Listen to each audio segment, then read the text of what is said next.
Pistado ang iligal na pagmimina ng ginto sa 10 hektaryang ancestral land sa Bunawan, Agusan del Sur. Arestado ang 4 na Chino at 9 na Pilipino. Nakatutok si June Veneracion.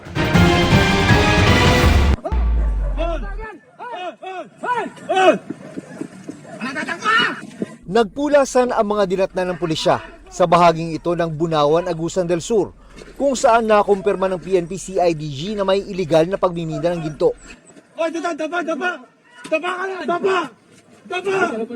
Oy, daba! May mga nagmimina. Ay, Chinese, muli nyo.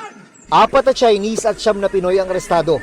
Base doon sa mga nakalap naming information doon sa area, itong Chinese nationals, sila yung nagpo-provide ng finances, support.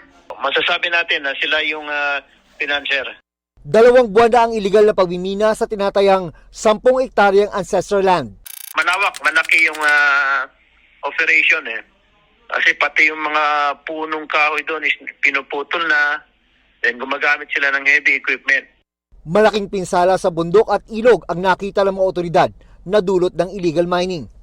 Hindi man nila mararamdaman ngayon, but hindi natin masabi pag yung ganong kalakas yung ulan, is nagiging cause na talaga ng flood yun. Sinampahan na ang mga naaresto ng reklamo kaugnay ng Philippine Mining Act at People's Small Scale Mining Act. Nakalabas din sila matapos makapagpiyansa. Sinusubukan pa naming makuha ang kanilang panig.